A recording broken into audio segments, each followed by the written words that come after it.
questions that are being asked I'd like to mostly address, so this is my preference, is questions that affect how you walk. Questions about living this out.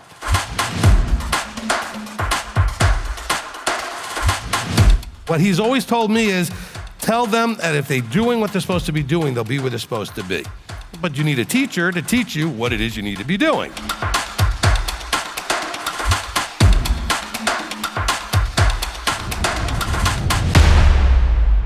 Today we are doing our Zone 1 meeting. Yeah!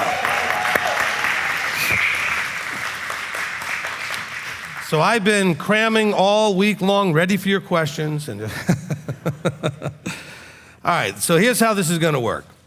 We want to find a good balance between live stream and out here. So Rob, what I'd like to do actually is try to alternate back and forth. And that will kind of keep the balance. I was trying to do 2 or 3 out here and then over there, but I think we can go quickly enough back and forth to do that. We can start out here, and then we can go to the live stream, and we'll just keep bouncing back and forth. All right, so questions and how we're going to answer them.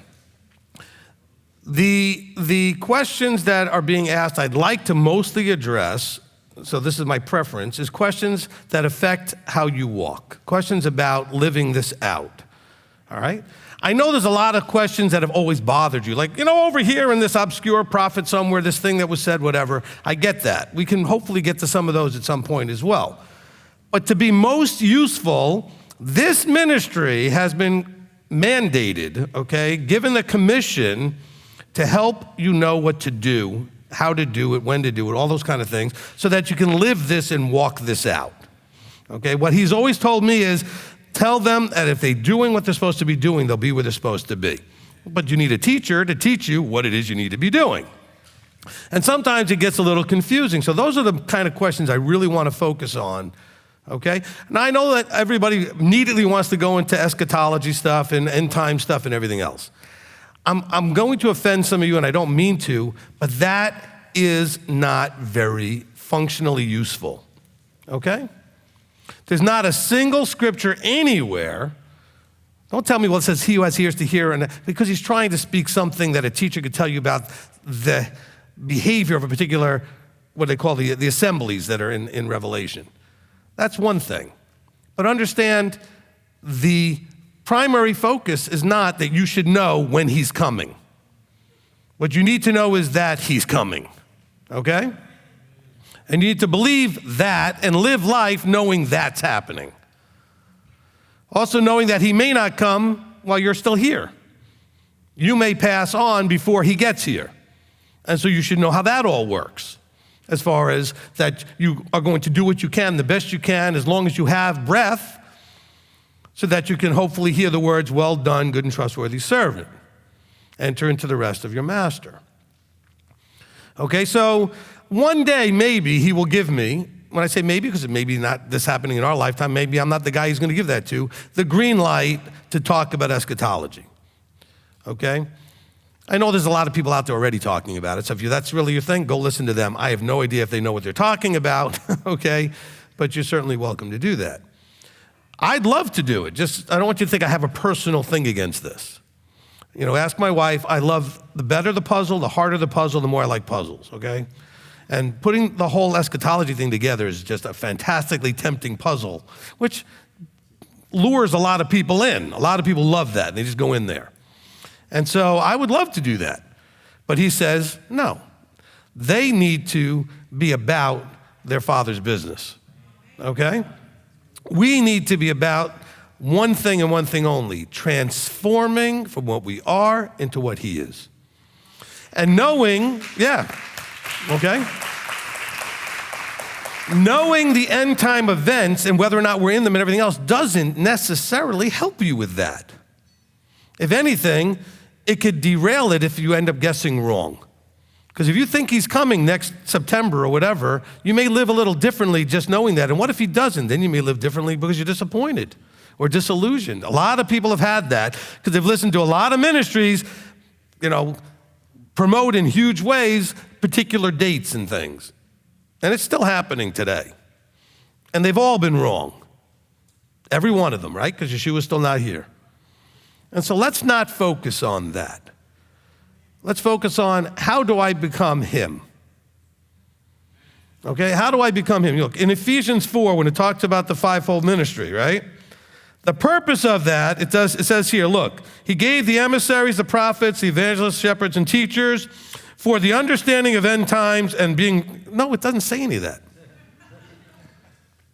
All right? For the perfecting of the set-apart ones to the work of service, to a building up of the body of Messiah until we come into the unity of belief and of the knowledge of the Son, to a perfect man, to the measure of the stature of the completeness of Messiah. None of that has anything to do with eschatology, okay? So I'm not angry about it or anything else. I get frustrated because you guys spend too much time on something that is of not much value in your walk. People will be like, oh, you're insulting all of the book of Revelation and everything else. No, they're there for a reason. And there are those that should understand that, just not everybody. These are books that Daniel was sealed, Revelation was sealed. A lot of things that Yeshua said, he said, I speak in parables. You're not necessarily supposed to understand these things. You are supposed to understand what to do, how to do it, when to do it, and all those other things. And what not to do, and what you shouldn't go to, and what you shouldn't be involved in. And that's what changes you from you to him. So let's try and focus on that, all right? Just want to preemptively go there because I know it could go in a direction easily because, man, if I wanted to get a big crowd, all I have to do is say I'm going to be doing an eschatology thing and everybody would show up. If I tell you I'm going to teach you basic Torah and how to make sure to do it, less people will show up. One is way more valuable than the other. And most people focus on the wrong one because it's exciting and interesting. I think changing it to him is very exciting, okay? Way more exciting than me figuring out whether blood moons are important or some, satellite that's in, one of the stars, whatever's inside of another configuration, like, so a planet is in Virgo or this or that, and that's not gonna make me behave better. It's not gonna improve my character any, as far as me becoming more Yeshua-like. And so I just wanted to throw that out there because I think it's very important. All right, Steve, go ahead and get us started. Okay, it was on community, so I looked up the word, and it said, a group of people living together in the same place, having the same particular characteristics in common.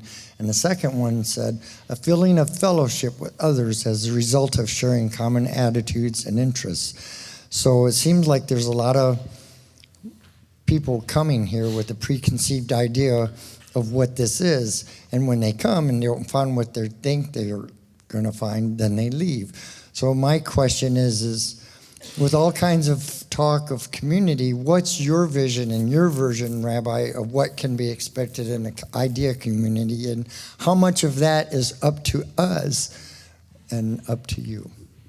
All right, amen. Excellent question. All right. Okay, first of all, we have to recognize there's only one ideal community, and that will be in the kingdom. Because you're dealing with people, it will not be ideal. And so Steve's completely right, okay, that when people come here, they have expectations that often are not met. And it's because, like in any relationship, if you don't talk about the expectations, then by default you come up with your own, and you assume the other person is going to have them the same. And so we've had people come here, and they were disappointed in me in some way, or they were disappointed in you guys in some way. Both have happened, okay, almost equally. And a lot of it has to do with the expectation of how you will be welcomed in or not, or treated or not, or the warmth or whatever.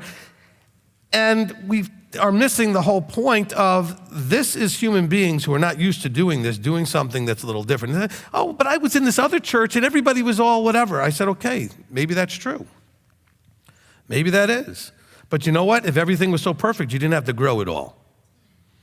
You weren't challenged in any way. And so you should be excited on some levels, like, when James talks about being in a fiery trial. You should be excited when things are not ideal because it challenges you. All right? You learn nothing when everything is so easy and just smooth the way you would want it to be. And so I've often had people in the congregation that were really, most would agree were very challenging to everybody. And I've had people come up to me and say, well, how come you let that person? And I said, whatever's going on right now in your face and in your head and your emotions, that's why. Because you need to deal with that. All right? You need to deal with that. So let me kind of lay this out from the vision point of view. We are creating, as always, with MTOI, I use the word opportunity. Okay? MTOI for other congregations and leaderships is an opportunity to work together and to have iron sharpen iron, that kind of thing, but also for all of you people as members, it's an opportunity to rub up against each other and learn how to be a community. All right? I think that is the primary reason for the 3 times a year gatherings. They're not just there to walk us through the plan of salvation, although that's an important piece. You could do that without having to go meet and live with each other for a week.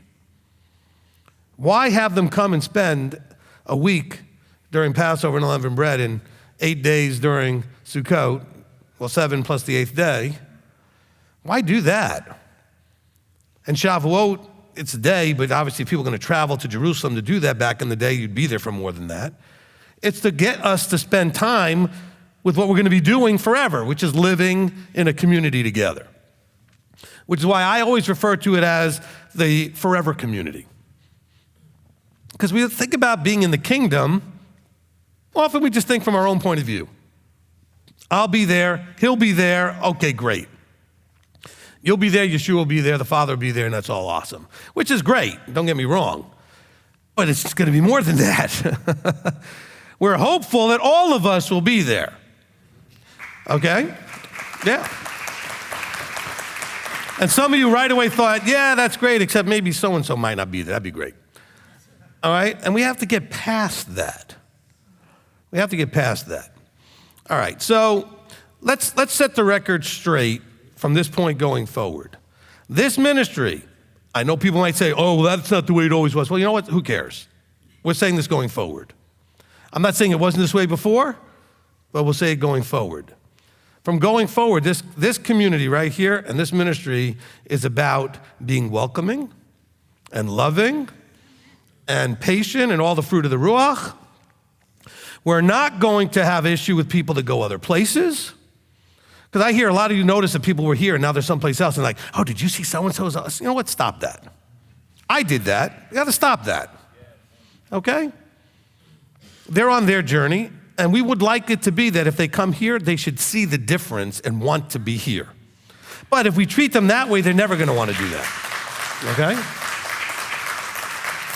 I've been guilty of this, so I'm just saying. Okay?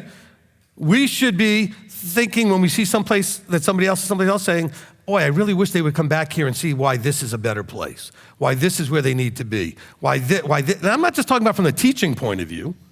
I'm talking about from a community point of view.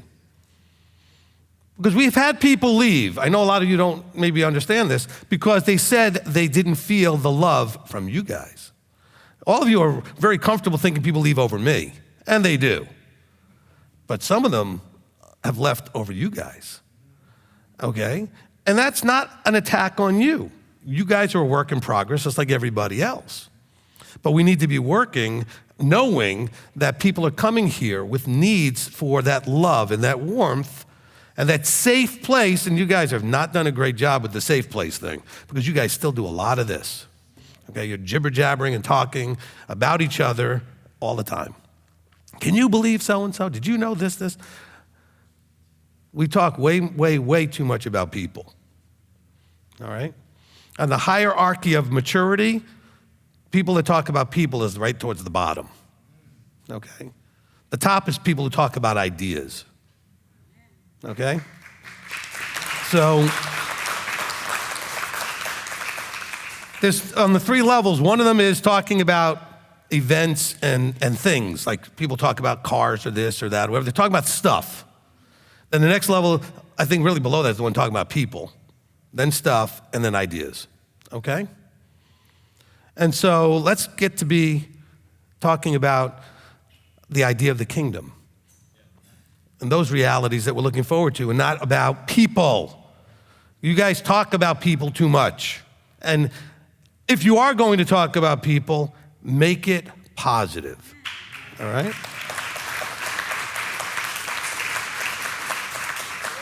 Every single one of you has had a parent tell you at some point, if you can't say anything nice, don't say anything at all, right? Why don't we still live by that?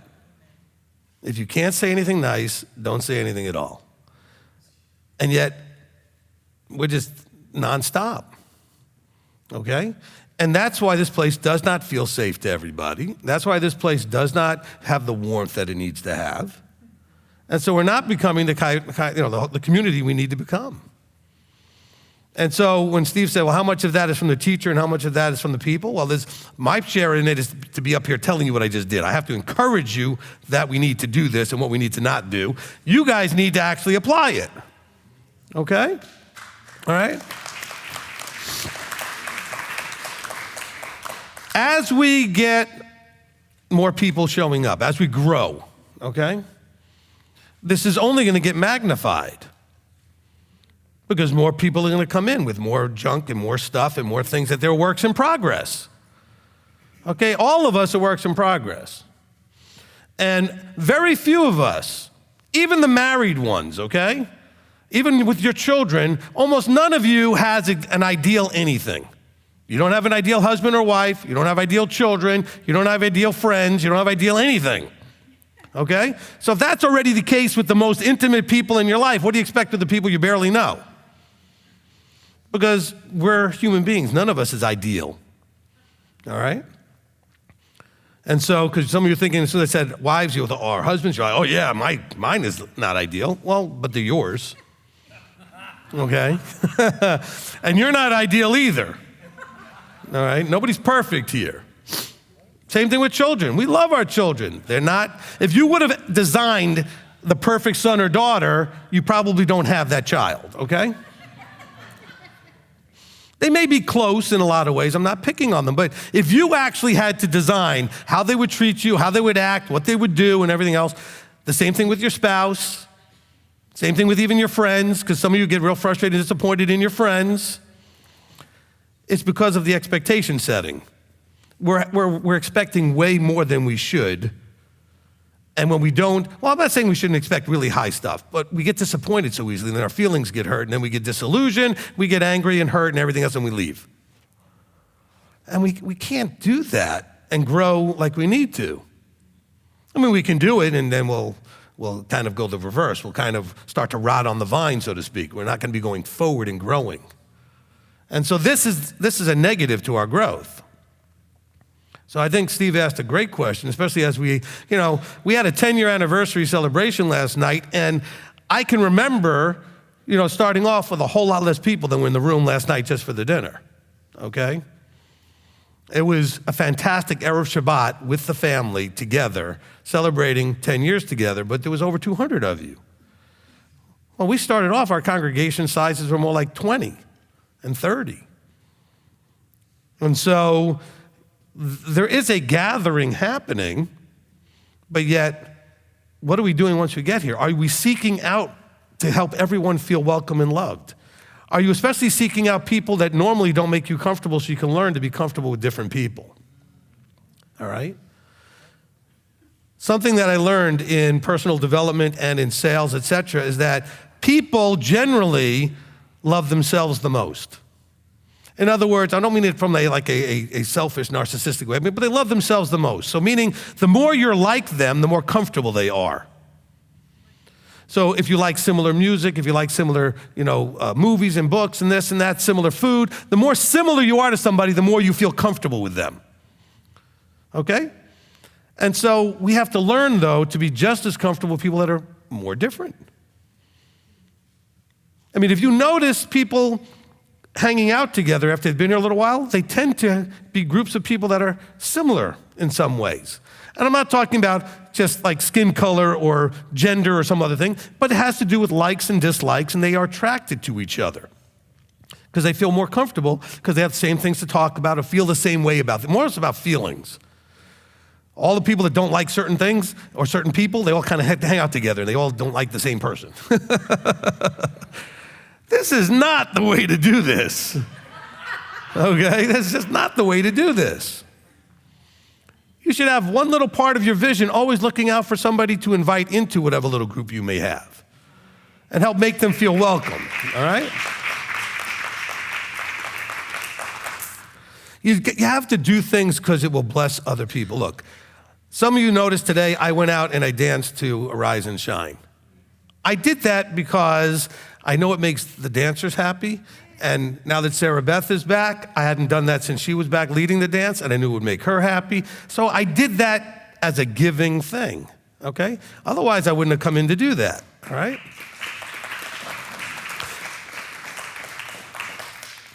When we do our after oneg,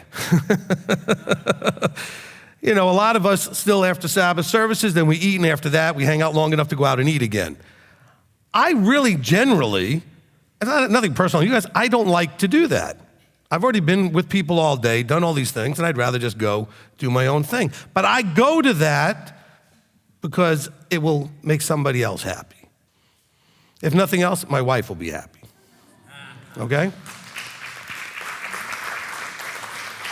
That's what happened the last time we went out. I called her up, she was already over at the restaurant, and I said, do you want me to come? She said, yes. I said, okay, then I'm coming, all right? And it's not because I don't want to be with you guys, but we have our moments where we need space and everything else, but you go because it's not about you, okay? It can't always be about you. We're supposed to become like him. Everything he did was not about him, it was about us. You can't be him and be all about yourself. As a matter of fact, I can't think of anything that was about Yeshua. Everything he did was what the Father said or for us. So it was either for above or for the below. Really, none of it was for him. How do we get to be that? And then he benefited and was blessed by everything because he was so willing to give to everybody else. So then he received, because we all adore him. We all appreciate him. So he receives. But he didn't do it for that. Okay? And you know what? Every time I go out with you guys when I didn't really want to, I always have a great time. Okay? But I have a great time because of how much I feel that appreciation when people get excited when I show up. And guess what? People get excited when you show up too, especially if you're not one who normally comes out with us and then all of a sudden you do. Everybody's like, hey, look who's here. And they're all excited when you come. Okay? Okay, I'm more the night person. Elder Billy's more the day person. He doesn't usually come out at night with us. And the few times when he does, everybody gets crazy. They love it. Okay? And so any of you that would sacrifice that ability, for example, you know, sacrifice needing to go home and you're tired, but if you come, you'll have such a great time, and everybody will be excited for you to be there. And that should be the way we are every Sabbath. When people come, that's why I'm glad we're doing this little greeting and hugging thing now, where we get to see each other, because you should go out and don't just hug everybody you know. Go hug somebody you don't know so well, or shake their hand and say hello and smile at them, and, you know, kind of open up the doors of a family relationship, okay?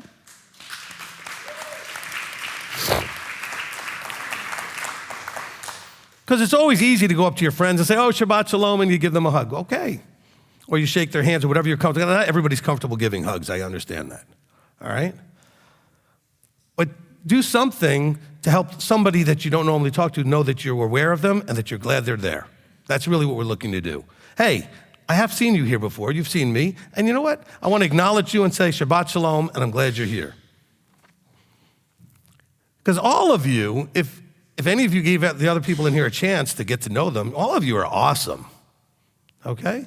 There's parts of you and aspects of you that are just awesome. Yeah, the rest of it's a work in process, right? Work that you're in progress. But there's so many parts of that, you know, when you get to know somebody, you go, wow, I didn't realize how awesome that person was. And they got this thing that they do where they know this information about something and they've studied some other thing or their hobby for this or what. They're just awesome parts.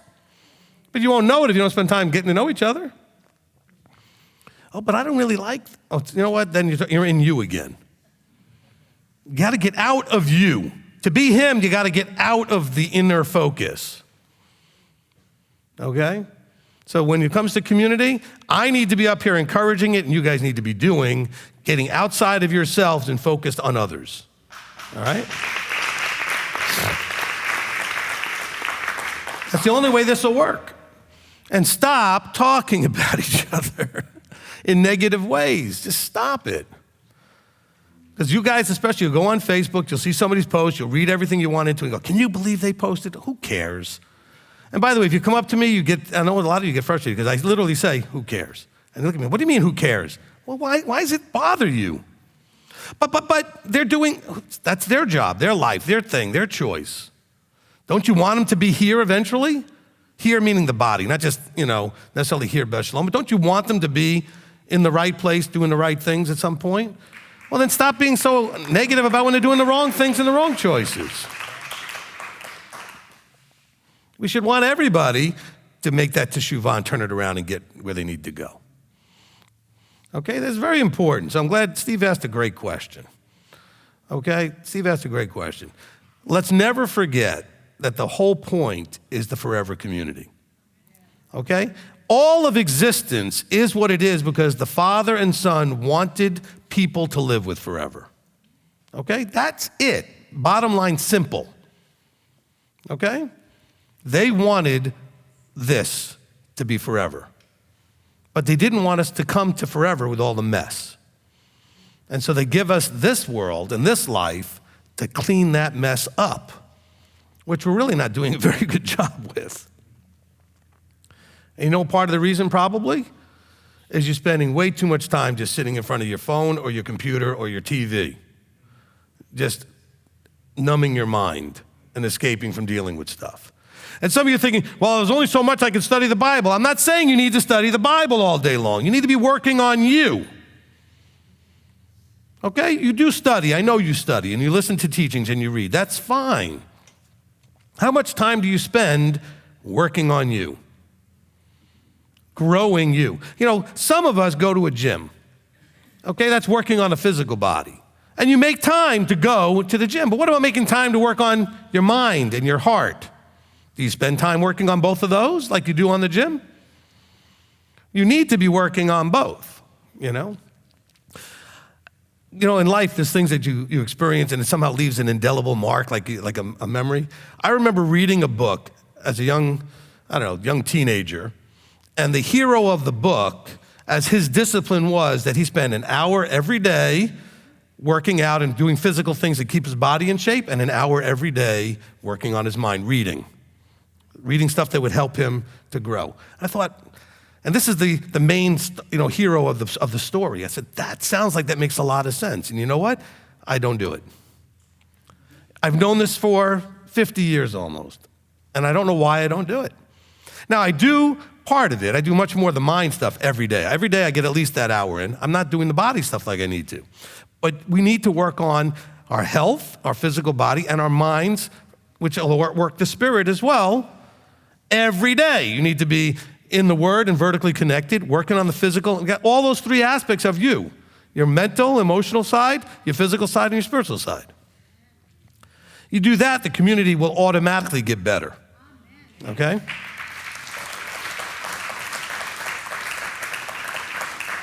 And none of that's going to happen just sitting, either on your phone nonstop doing this. You're just scrolling and scrolling. And it's not going to happen watching Netflix and binge watching shows. You need to spend the time. The most successful people in the world don't watch any of that stuff. They're too busy doing something to grow and to improve and to achieve. Some of you think, well, if I get to that place, I'm just going to kick back. They don't kick back.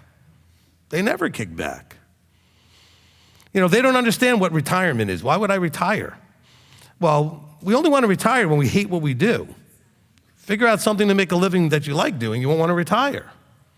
I have not a thought about retiring, okay? If I can do this until I can't do it anymore, because I love my work. And so this is important. Okay, so I just want to bring that out, which is, by the way, why we're going to start, and we've already started the initial phases of it, these men's and women's classes to help work on that part of us. Okay? Where we can deal with our junk and mature and grow and be healthier physically and emotionally and mentally, okay? The spiritual stuff I already teach you guys. I'm already working with it. We already do that. So we're not going to minimize that at all, but we're going to add now dealing with the other stuff, okay? All right, live stream. quite a few people. They were asking, is the Hebrew classes going to be recorded or available online? Okay. Not initially. Okay, we're going to try to work this out. If I get it to a point where I really think it should be, I might go ahead and have like studio recorded, instructional thing or something like that. But, we're going to go ahead and do this. We'll get the kinks out of it. I'm sure that as more people come, we'll have to do it again from time to time. Some of you would want to do it again as a refresher anyway. And then at that point, maybe we'll record it. So I apologize for that. I know everybody online is thinking, I want that too. We'll move to Cleveland.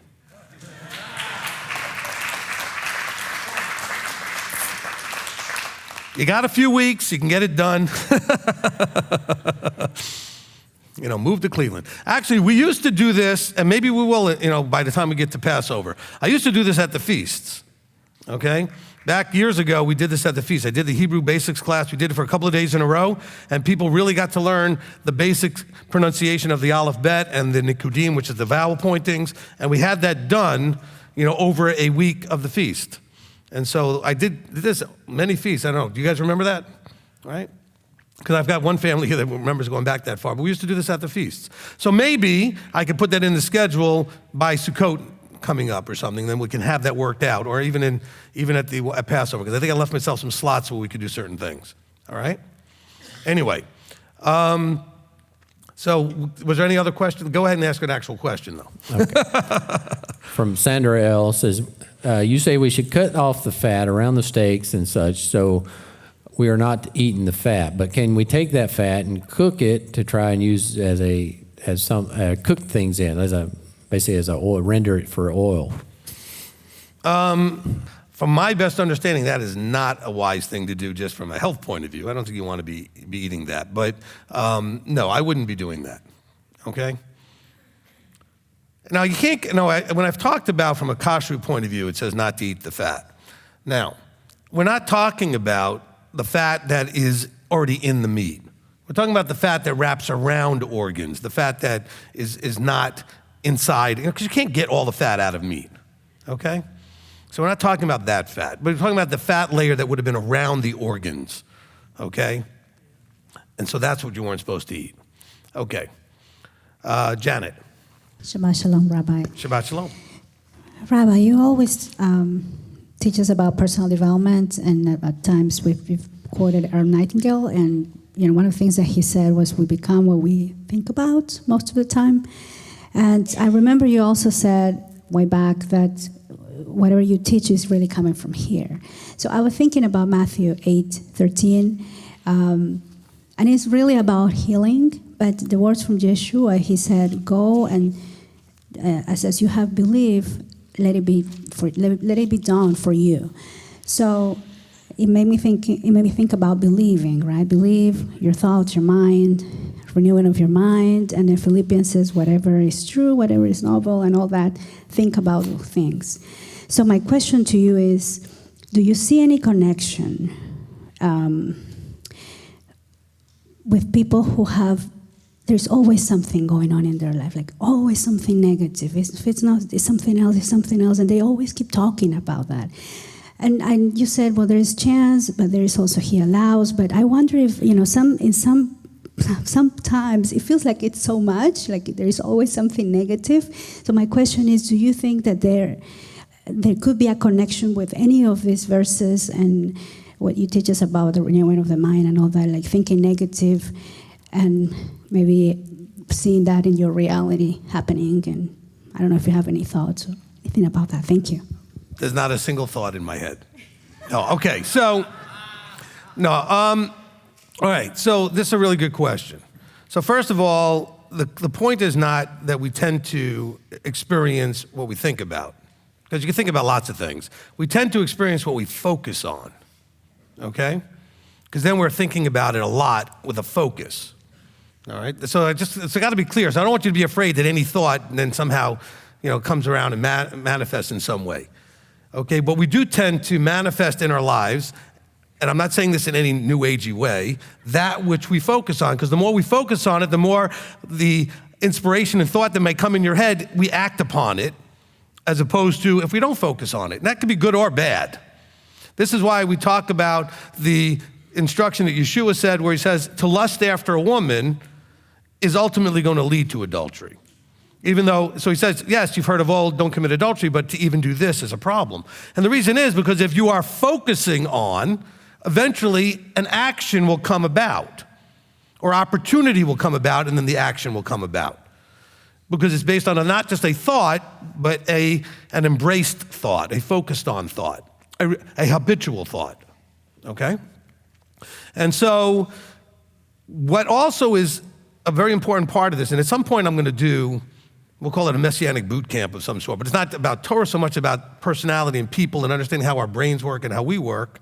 In that boot camp, this is important that we get, that there has to be a congruence in you, which means that how you believe and what you're wanting to intellectually, what your thoughts are, what you desire, if you don't believe what you desired, it's never going to happen. Okay? There's a disconnect between those things. And so what Yeshua is saying is, in the places he went where they believed, they were healed. Where they didn't believe, they were not. Not because he couldn't just forcibly heal them. He connected the two together. I'm not going to heal you if you don't believe it's going to work anyway. If you don't believe in me and what I can do, is what he was saying. So when he went to his own town, nobody got healed because he wasn't looked at that way in his own town. All right? And so this belief thing is critical. All right? This belief thing is critical.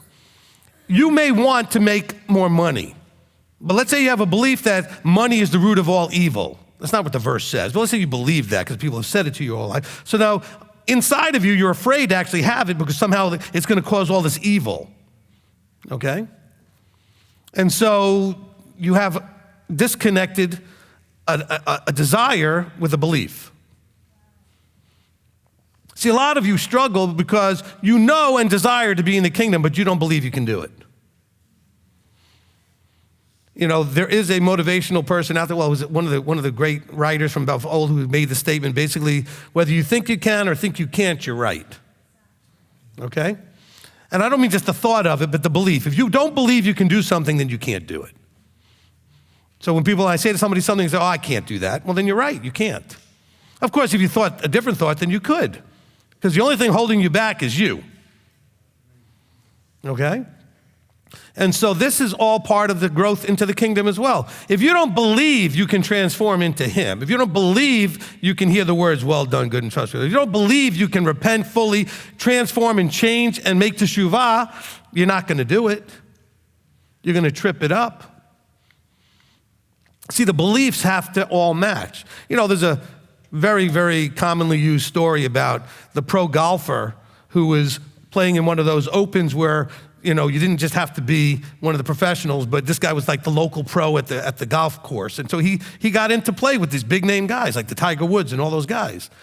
And come the final day, he was like right up there with them. And he was just hitting and playing great until one of his friends says, wow, do you realize you're playing right on the same level as all these guys? And he didn't see himself like that. And he blew the whole last round because it wasn't in his comfort of seeing himself on that level. And so he had to bring himself back to that level. You can't go anywhere that's beyond where you see yourself. Do you understand that? Because you will self-sabotage to bring yourself back to where you see yourself. Tony Robbins recently, we were listening to him. He used the idea of a thermostat. Okay, if your thermostat, let's say, is set at 70 degrees, if you start heating it up, like achieving more than you normally could achieve and get it up to about 80, if you don't move the thermostat up, you're going to be you'll do things to pull yourself back to 70. By the same token, if you start having a problem getting yourself down into the 50s, you'll pull yourself back up to where you're really most comfortable. What you need to do is move the whole thing up, change the thermostat. So let's use that as a human being. If you only see yourself as you as a human being and can't see yourself as Yeshua and set that bar all the way up high as where you need to be, then anytime you go outside of that comfort place, you're going to internally readjust to get yourself to where you're comfortable. So you can't become anything more than what you believe you can become.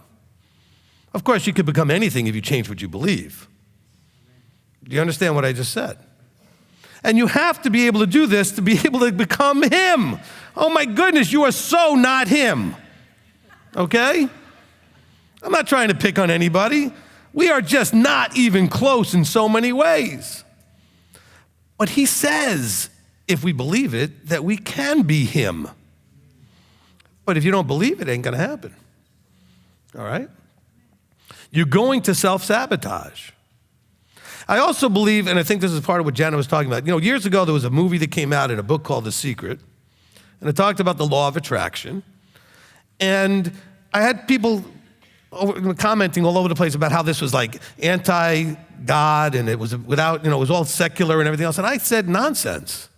If you look at it correctly, it's exactly what Yahweh says and how things really do work. It's exactly that. And I wanted to actually do a teaching, maybe I'll do it at some point, called The Real Secret or whatever, to show you how what we attract into our lives and how that all works is exactly the way he designed in the reaping and sowing that he designed. So as you focus and as you get your emotions and your attention and your efforts going in a direction, you tend to attract the things you need in that direction. All of a sudden you meet the right person with the right something that you need. Of course, if you don't see it all going on, then what happens is all the disasters seem to see coming in your way. So if you are having nothing but, why does it all happen to me all the time? Why me? Why me? Well, there's a reason. You're attracting a lot of that in your life because that's where your head's at. And so we need to kind of give you that, as Ziegler would say, the checkup from the neck up, okay? All you Zig fans know what I'm talking about, okay? So, and figure out where the problem is, because the spiritual side of it cannot work by itself without the physical, the emotional, and the mental sides integrated. Make sure you kind of receive that, right? Now remember, as I'm doing these answers to questions and you hear things said, remember I've taught you, revelation is of no use if you can't receive it. Okay, so if I reveal something to you that you need to know and you don't receive it, it was of no value. You can't just be spiritually minded, so to speak, focused on just the scripture and Torah and everything else without the other parts of it. You have to be an integrated whole being, physical health, mental health, emotional health, and spiritual health. Otherwise, it's not going to work. Yeshua said, I only do what my Father says, but he also said, I work, my Father works. Because we've got an Orthodox community, segment of the Orthodox Jewish community that thinks their whole job is just to sit and read Torah all day. Because somehow that's the whole picture. But no, that's only a part of the picture. If that's all you're doing, you're missing all these other parts. There's more to life. Because we're going to be living in a community, which means that we're not just going to be sitting there, strumming a harp and staring at him, or we're not just going to be sitting there doing nothing but reading scripture all day. We're going to be living as a community, doing all kinds of work. I don't know what it's all going to be. I've got some thoughts and ideas. And I've taught that a little bit in the Millennium and Kingdom teaching. But there's going to be so much to do. And if you haven't learned to be someone who can do and get excited about doing and working, and that aspect is weak in your growth because you focused only on one aspect, then what happens then? See, a lot of you are really challenged emotionally because you never focus any attention on that. Getting the emotions under control. Stop letting them drive. I say that every week. And you guys go, yeah, that makes sense, and do nothing about it. You can't fix that with a thought that says, I think it's a good idea. It takes concerted, focused effort and practice to control the emotions from driving. It doesn't just happen by accident, all right? And it takes working on what we call personal development, okay? Which is why it really was an incredible way that, look, this is how the Father works things out in advance. I studied that before I studied this. I started studying that as a young teenager. And yet, look at how important it is to what I'm doing now, to integrate the two together. Because I've often told people, you don't understand, I know that better than I even knew this. At this point, probably equally. But when I first started doing this, I knew that better, but I didn't have any outlet for it. Till one day, he gave me the light bulb saying, both of them go together, which is why you get so much of that in the teachings now, okay?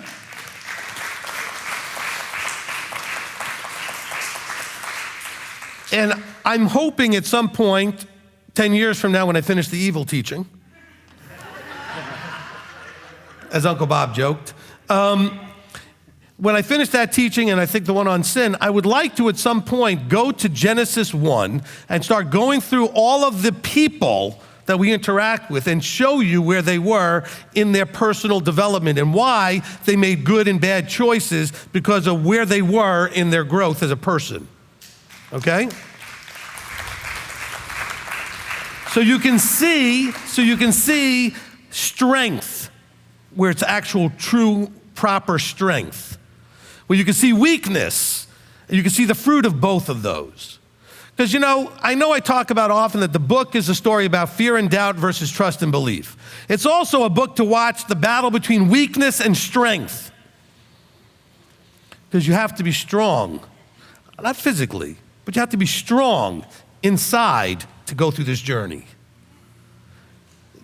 And he wants to put you through the ringer to make sure before he gives you forever that you have the strength for forever. Okay? And more than that, not just the strength like you may think to live forever, but the strength to make the right choices when temptation might come. Because think about if you have forever and you've got all that power, you have an incorruptible body, that could be really tempting to go off in a different direction. He's going to run you through whatever he needs to run you through to know that he can trust you, that he can count on you, that you have the inner strength to handle anything. That's why you can count it joy in a trial, because it's there to build your inner muscles. To build muscle, all of you should know this, whether you go to a gym or not, you've at least heard these things. You know that the way we build muscle is you put the muscle up against resistance. That's what weights are. Weights are a resistance to you moving your body. It creates a resistance, and that causes growth. Everything in life is that. If there's a resistance, if you utilize it correctly, it will lead to growth. Or if you don't usually utilize it right, it takes you the other way. Because then you start to spiral and implode the other way. But if you look at it from the right perspective, and that's kind of where we are with this evil teaching, right? It's teaching you that it's about perspective. How you perceive everything that you experience is going to make a big difference on whether it's effective or not in moving you forward or backwards. It's all perception. Well, he made me mad. Nobody can make you mad. He hurt my feelings. Nobody can hurt your feelings. You can choose to be hurt. You can choose to get mad. Really, I have a choice? Yes, you do. But it happened so quickly you didn't realize you had the choice because you react. And that reaction happens so quickly that there's no thought process to decide that you could do something different. But you can. And when I do the personal development with you guys, and I've taught you this in the past, I encourage you to create a little bit of space and then more and more between what happens and what you do. Because in that space is choice. All right? In that little space, which is why I told you anything that you experience, you should start off with, that's interesting. I wonder if I should be involved with that. I wonder if I should be angry. I wonder if I should be happy. I wonder if I should react to it. I wonder if I should let my feelings be hurt. Everything should just be interesting. It really should. That's interesting. That person just spit on me, or that person just said something that I could take as an offense. I wonder if I should or not. That whole conversation never happens in your head, and then you just react. But if you could have that conversation, you may realize, well, you know what? What my spouse just did, I know they love me. And I know they didn't really mean to hurt my feelings. And I know they didn't really mean to mess me up in some other way. So maybe I can react a little differently instead of just boom. All right? And my wife is thinking, man, I wish he preached to himself like that. No, okay. I'm the first person for all of this stuff, okay? Whatever I'm saying to you, I know I need to use this myself. And sometimes I actually do fairly well with it. Sometimes I actually do, and you wouldn't know it because I'm doing it internally, I'm creating that space, and I'm not. But there's other times where I don't, and I just respond. And so whatever emotion you have trouble with is because you've not created any space for you to realize it's a choice. Whether it's anger, hurt feelings, sadness, depression, whatever negative emotion you have, you didn't have to have it. Okay, those of us who get angry, do you like being angry? No. So why do you do it? That's a great question. So then why do you do it? Those of you who are always upset and have your feelings hurt, do you like having your feelings hurt? So why do you do it? What do you mean, why do I do it? They did it to me. No, they didn't. Yes, they did. No, they didn't. They did something. Maybe you were even the object of what they did, but you did not have to choose to feel that way. You didn't have to choose that. And when we read scripture, we'll see people making choices. Look at Joseph's dream, right? Joseph has these dreams. He shares it with his family. And they had a choice to go, wow, that's amazing. That's interesting. I wonder what it all means. Instead of going, wow, sure, we're all bowing down to you and we're all jealous and envious and hurt feelings. There was a choice there, right? The opportunity came where the slavers came by and they ended up selling Joseph. They could have chosen not to. Abba allowed that temptation to see what they would do, right? Stuff comes into your life because he's watching to see what you do. Go back and listen to the teaching. Making decisions is the reason you exist. You're here to make choices. And every choice is like a pop quiz. Think of it that way. Every single choice is like a pop quiz. He's watching you. How do you make every choice? How do you make every decision? Did you make it consciously? We rarely actually make conscious decisions. We just react to everything instead of proactively choose. It's terrible. And in Scripture, you see that it always goes badly when people do that. Look at what happened with Judas. Why did Judas do what he did? Because he didn't have control over his emotions. The world was not the way he wanted it to be. Yeshua was not doing what he wanted him to do. So his expectations weren't met.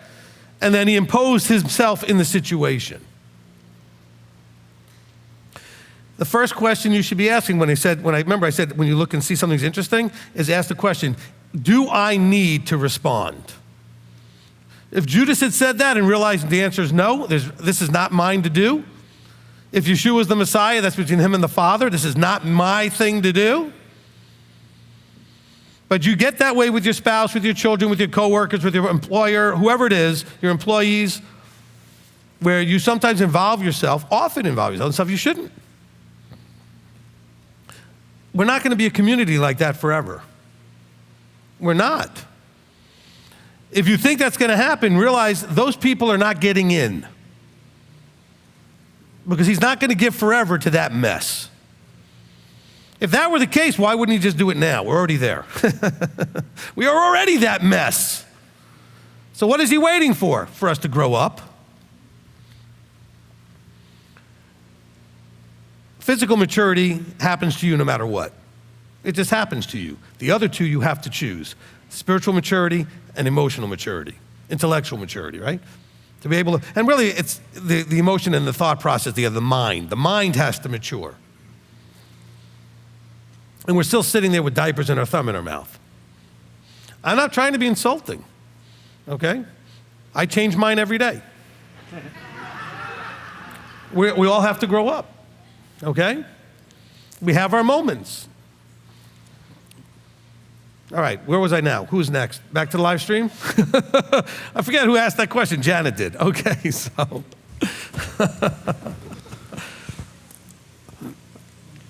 Okay, I'm just going to jump ahead because somebody's asking kind of what you're just saying. How does one overcome from Alaric, it says, how does one overcome the mental gymnastics of letting everything upset themselves other than with medication and therapy? How does one overcome the mental gymnastics without overthinking the situation? Okay, we're going to have Agnes come up and sing Let It Go, okay? Let it go, let it go. You know what? Do this all of you can try this as an exercise. Spend the next I want to challenge you pretty big. Spend a week not involving yourself in almost anything, just letting stuff happen. And realize nothing horrible goes wrong. Actually, when you get involved is when it goes bad, okay? Just allow stuff to be. I have this challenge with parents, especially with their teenage children. Well, but if I don't do this, they're going to miss work, or they're going to let them miss work. Let natural consequences happen to people, and you don't have to be involved. Okay? But if I don't get in, don't start with but, okay? Anything that starts with but goes badly, okay? Sheep, goats, what do the goats do? But, right? Stop being a goat. The goats go but. And for the person to ask the question, try to create that space and ask questions. You're allowing yourself to feel the way you do because you're reacting automatically as you have for your whole life. If you have that pause, you can choose and realize, I don't want to feel bad. I don't want to have hurt feelings. It doesn't matter what they just did. I don't have to react that way. I can react. As a matter of fact, you know what? Try to see if you can really mess everybody up around you and react the opposite of whatever you think. They go and do something to you that they think is going to get you mad or upset, start laughing. They'll look at you like, what? I said, I think it's funny. Okay? You wanted to hurt my feelings, and my feelings don't want to get hurt, so I'm laughing. You don't need medication for this. You don't, okay? All of you people out there dealing with depression, you understand that depression and those negative things all require two things. We'll use two things for this. Physical behavior and mental behavior. You cannot be depressed if you stand up, put your arms back and your shoulders back, and you smile real big, and you start screaming and yelling joyfully. You can't be depressed. You know how you get depressed? What do you do when you're depressed? You kind of have your head down and your shoulders slumped, and you're sitting down probably, and you're kind of collapsing into a ball. Or you're laying on a bed all curled up. You don't generally get depressed and start jumping up and down, yeah! Okay? You can't do that in a depressed state. And when you're doing that, you can't be in a depressed state. So physiology is a part of it. The body movement is a part of it. Okay? You also can't be super excited, all hunched over with your head down and all slumped together. You just can't, yeah, I'm excited. You just can't do it. You can't do it. So physical has to do with it. Okay? And the physical generates the emotion. You can actually generate emotion through the movement. Okay? If I had you all just put your shoulders back and take a deep breath. And by the way, how do you breathe when you're depressed? A little shallower, a little slower, right? What if you were taking good, full, deep breaths and shoulders back and you went, yeah! Come on, just, yeah! Nah, come on, yeah! Wait, hold on. Admit it. Don't you feel better? And stupid? No. Yeah! This is in the middle of, I'm at services. Why am I screaming? Because that's really a big problem, is that whole depression thing. So the other part of it is what? The mental, emotional part. The emotion comes out of the mental part. What do? You're always focusing on how awful everything is. Change your focus, you change your feelings, you'll change everything. Always look for, this will fix depression. What do you appreciate? Gratitude and appreciation fixes it, all right? When you're feeling gratitude and appreciation, you cannot be depressed. But you're thinking, but I don't have anything to be thankful for. You're not thinking very much. Come on, you can find something. How about the fact that you're still around? Well, I don't want to be around. I want to kill myself. Okay, so that doesn't work. Find something to appreciate. If you understand what I teach, then you have had your bubble popped. Appreciate that at least. Okay? But habitual physiology and habitual thinking leads to being depressed all the time. See, a lot of you, you'll come up to me, you'll look at me, it's like, Do you ever know what? I don't ever feel depressed. Because I'm always doing the physical things and have the appreciation and the optimism that I consciously choose to have. Okay, it's not something I just have. And so that's, and even when things go sideways, I snap out of that very quickly. And that's why some of you say, if you ever follow me around, I move very quickly. Okay? Even at 58, I'm still moving really quickly. Why? Because I've got someplace to go, and I'm excited about it, and I'm enthusiastic about it, and I want to get it done. And that's a whole different, you can't be depressed in doing that. Depressed people move slowly, if at all. All right? Change your physiology and change what you're focusing on. And you'll fix all of that, all right? How do I do that? You know what? You're not going to get anywhere if you're not going to try. You're not trying. Okay? You're not trying. You just choose to focus on other things. There's got to be something you can be thankful for, somebody you can appreciate. All right? And you should start every day. If you're not good at this, start every day. First thing in the morning, think about at least 5 things that you can appreciate and focus on them for at least a minute each. And don't do it sitting there all curled up and slumped over. Stand up, throw your shoulders back, lift up your arms, move your arms around, just get some energy going. Take a nice deep breath and think about, man, I'm so thankful that I have this person in my life. Or I'm so thankful that he's called. Just be appreciative of something. All right? And that'll get your whole day started in a whole different way. Instead of thinking, oh, it's another day, I gotta go to work, I gotta do this. How about I get to go to work? All right, how's that? And you know what? Whatever you do for work, you're helping somebody.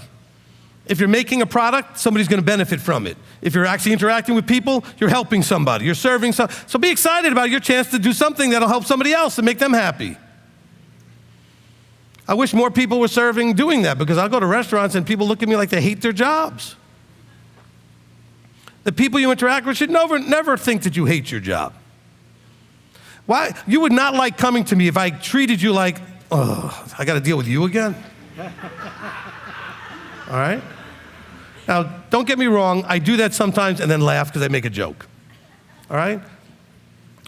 And usually they look at me like, I know, it's me again. I'm like, that's okay. That's what we do. All right?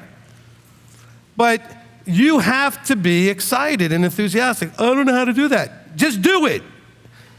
In other words, don't overthink it, just do it. But if I don't feel that way, you'll feel that way by doing it. All right?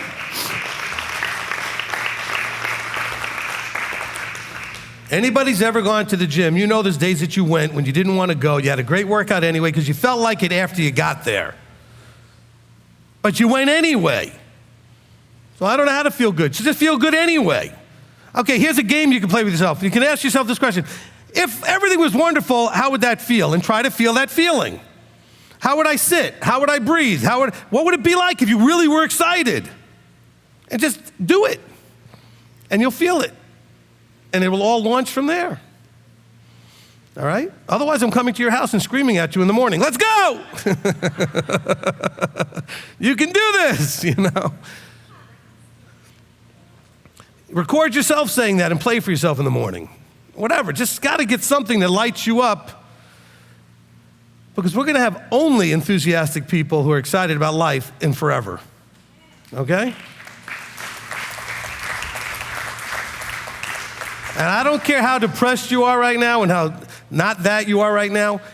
He called you so you can get there. He called you, you can get there, okay?